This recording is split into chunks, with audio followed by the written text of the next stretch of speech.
जय श्री राधे, जय श्री राधे, जय श्री राधे। मित्रों, आज जो है चर्चा का विषय हमारा पूर्व कर्म फलानुसार फल की प्राप्ति के ऊपर चल रही है। जो हम पिछले 2 वीडियो से जो है इस चर्चा को जो है तो कर रहे हैं। इसी विषय में जो है आगे बढ़ेंगे।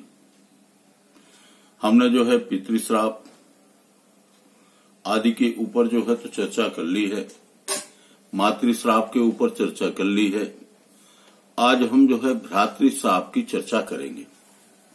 ये सब जो है पूर्व कर्म फल के अनुसार फल की प्राप्ति होती है।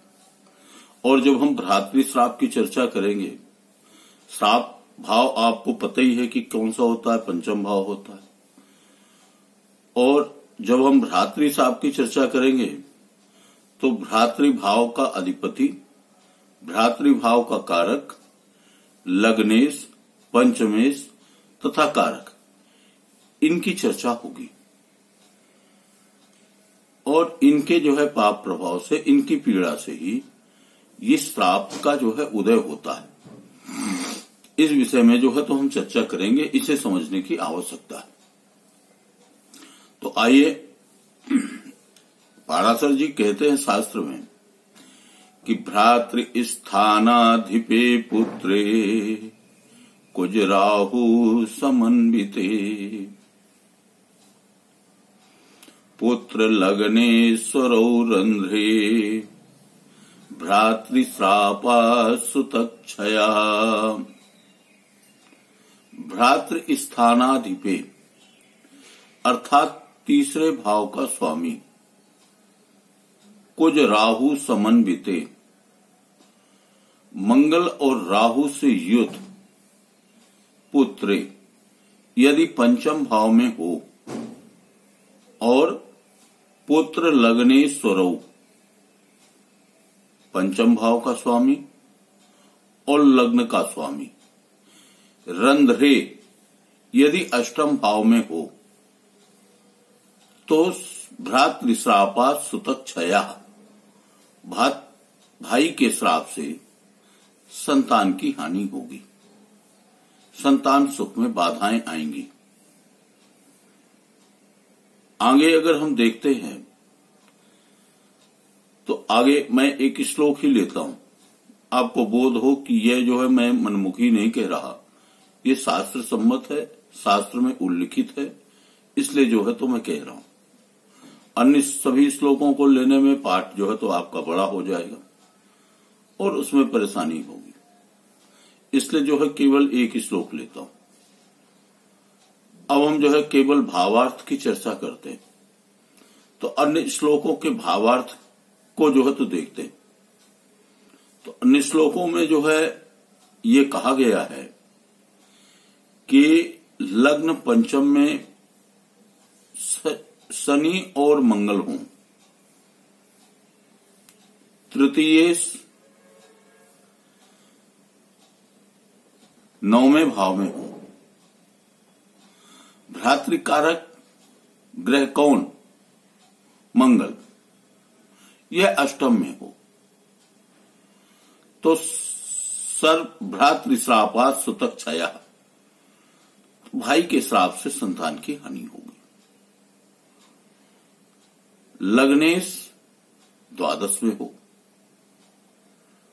मंगल पंचम भाव में हो, पंचमेश पाप ग्रहों के साथ अष्टम भाव में स्थित हो, तो भ्रातृश्रापात सुतक्षया, भाई के श्राप से संतान की सुख की हानि होगी, सुख में बाधाएं आएंगी।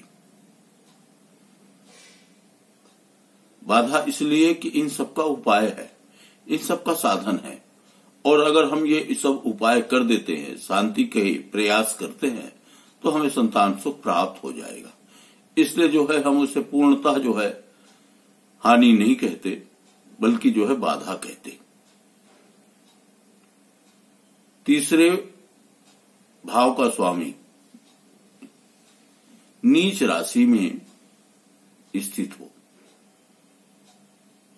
या तीसरे भाव में नीच राशि का गुरु हो, अर्थात यदि हम ये माने कि तीसरे राशि का स्वामी, तीसरे भाव का स्वामी गुरु होकर के और वह नीच राशि में स्थित हो और पंचम में हो,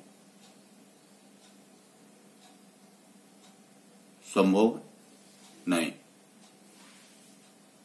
अतः जो है गुरु नीच राशि में पंचम में हो, शनि अष्टम में हो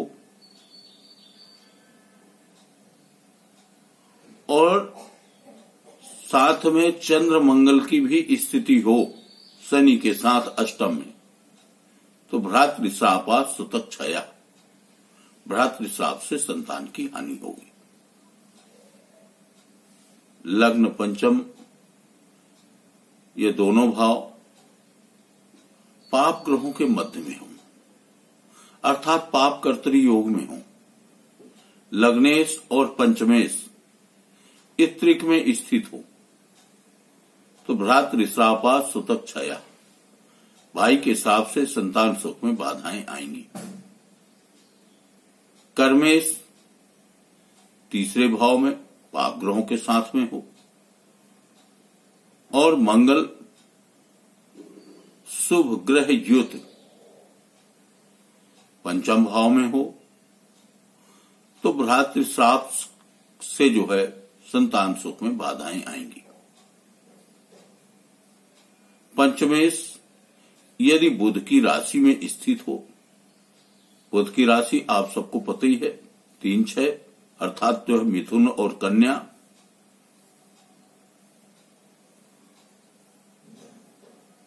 पंचमेश बुध की राशि में स्थित हो और साथ में शनि और राहु भी हों, बुध मंगल द्वादश भाव में स्थित हो तो भ्रातृश्रापा सुतक क्षया। लग्नेश यदि तीसरे भाव में स्थित हो, तृतीयेश पंचम भाव में हो, लग्न तृतीय और पंचम इन तीनों भावों में पाप ग्रहों की स्थिति हो तो भ्रातृश्रापा सुतक क्षया, तो भाई के श्राप से संतान की हानि होगी। तीसरे भाव का स्वामी यदि अष्टम में हो, पंचम में गुरु हो, राहु और शनि से युति करे या दृष्ट हो तो भ्रातृश्रापा सुतक क्षया, भाई के श्राप से संतान की हानि होगी। अष्टमेश पांचवें भाव में हो और साथ में जो है वह तृतीयेश के साथ में संगत करता हो, तृतीयेश से युत हो और अष्टम में मंगल और शनि हो तो भ्रातृश्रापा सुतक क्षया, भाई के श्राप से संतान की हानि होगी। अब शास्त्र इनकी शांति के उपायों को जो है तो कहता है भ्रातृश्राप विमोचार्थम वंशस्य श्रवणम हरे, अर्थात भ्रातृश्राप की शांति के लिए हरिवंश पुराण का जो है तो श्रवण करना चाहिए। पश्चात चांद्रायणम चरित, बाद में जो है तो चांद्रायण व्रत करे। इसके बाद कावेरी का स्नान करे, कावेरियाम स्नानम आचरित, अर्थात गंगा महानदी आदि ये उपलक्षण है कावेरी, तो गंगा महानदी आदि किसी भी नदी के इस तट पर जा करके और वहां जो है स्नान करे, उनके तीर पर जो है तो पीपल के वृक्ष आदि का रोपण करे, पीपल के वृक्ष लगाए, पत्नी के द्वारा 10 गायों का दान करवाए जो अच्छी हों, सब अच्छा हो, और जिस जमीन पर जो है, जिस भूतल पर आम आदि के वृक्ष लगे हों, वह आम वृक्ष फलदार हों, उस काल में, उस स्थिति में आम वृक्ष फल सहित भूमि का दान करे, तो निश्चित जो है इस कार्य से ध्रुवम तस्य भवेत पुत्रः, निश्चित जो है उसके संतान होगी, कुल वृद्धि च जायते, उसके कुल की वृद्धि होगी और इस श्राप का जो है विमोचन हो जाएगा। तो आज मित्रों हमने भ्रातृ श्राप के ऊपर चर्चा की है। आगे मातुल आदि श्राप के विषय में जो चर्चाएं की गई हैं, इन विषयों में पर जो है तो पुनः प्रकाश डालेंगे, फिर जो है आगे बढ़ेंगे। जय श्री राधे, जय श्री राधे, जय श्री राधे। आप सबके जीवन में आनंद हो। चैनल को देखें, सब्सक्राइब करें, लाइक करें। राधे राधे, राधे राधे। और एक बात तो मैं भूल ही गया, आप सबको जो है महाशिवरात्रि की बहुत बहुत शुभकामना। भोले बाबा सबकी मनोकामना पूरी करें, क्योंकि भोले बाबा बहुत उदार है और निश्चित जो है उदारता से जो उनकी जो है चारों प्रहर की पूजा करते हैं, उन्हें जो है फल की प्राप्ति होती है। जय श्री राधे, जय श्री राधे, जय जय श्री राधे। हर हर महादेव, हर हर महादेव, हर हर महादेव।